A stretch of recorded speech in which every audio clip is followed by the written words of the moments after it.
Papua, Pulau Surga. Papua adalah pulau terbesar kedua di dunia. Pada akhir tahun 500 Masehi, pengarang Tiongkok bernama Gao Yuhua memberi nama Tungki. Dan pada akhir tahun 600 Masehi, Kerajaan Sriwijaya menyebut nama Papua dengan menggunakan nama Janggi. Tidore memberi nama untuk pulau ini dan penduduknya sebagai Papawa yang sudah berubah dalam sebutan menjadi Papua. Pada tahun 1545, Inigo Ortiz de Retes memberi nama Nueva Guinea. Dan ada pelaut lain yang memberi nama Isla del Oro yang artinya Pulau Emas. Robin Osborne dalam bukunya menjuluki provinsi paling timur Indonesia ini sebagai surga yang hilang. Tidak diketahui apakah pada peradaban kuno sebelum Masehi di Papua telah terdapat kerajaan. Bisa jadi, zaman dahulu telah terdapat peradaban maju di Papua.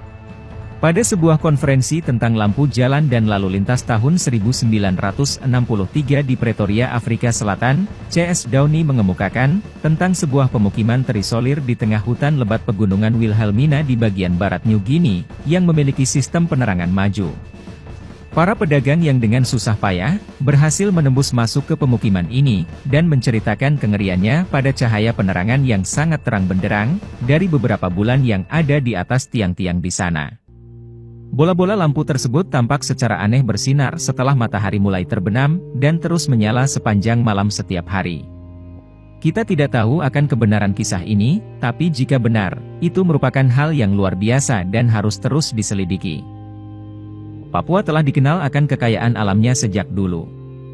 Pada abad ke-18 Masehi, para penguasa dari Kerajaan Sriwijaya mengirimkan persembahan kepada Kerajaan Cina. Di dalam persembahan itu terdapat beberapa ekor burung cendrawasih, yang dipercaya sebagai burung dari Taman Surga, yang merupakan hewan asli dari Papua. Dengan armadanya yang kuat, Sriwijaya mengunjungi Maluku dan Papua untuk memperdagangkan rempah-rempah, wangi-wangian, mutiara, dan bulu burung cendrawasih. Pada zaman Kerajaan Majapahit, sejumlah daerah di Papua sudah termasuk dalam wilayah kekuasaan Majapahit. Pada abad 16, pantai utara sampai barat, daerah Kepala Burung sampai nama Tota Kabupaten Fakfak di sebelah selatan, serta pulau-pulau di sekitarnya menjadi daerah kekuasaan Sultan Tidore. Pada awal abad 20, perburuan cendrawasih masih marak terjadi. Burung-burung yang diburu, dibawa hingga ke Eropa hingga kakinya patah. Tujuannya, bulu cendrawasih yang halus dan berwarna tersebut, akan dijadikan hiasan mahkota dan topi para bangsawan.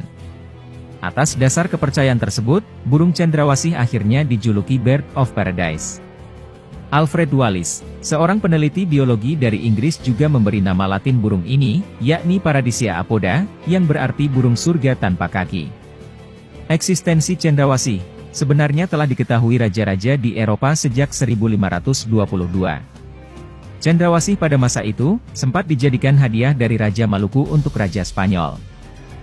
Papua terkenal dengan produksi emasnya yang terbesar di dunia, dan berbagai tambang serta kekayaan alam yang begitu berlimpah, serta merupakan surga keanekaragaman hayati yang tersisa di bumi saat ini. Pada tahun 2006, diberitakan suatu tim survei yang terdiri dari penjelajah Amerika, Indonesia, dan Australia, mengadakan peninjauan di sebagian daerah pegunungan Foja Provinsi Papua, Indonesia. Di sana mereka menemukan suatu tempat ajaib, yang mereka namakan dunia yang hilang, dan Taman Firdaus di bumi, dengan menyaksikan puluhan jenis burung, kupu-kupu, katak, dan tumbuhan yang belum pernah tercatat dalam sejarah. Jika dikelola dengan baik, orang Papua pun bisa lebih makmur dengan kekayaan alam yang melimpah tersebut.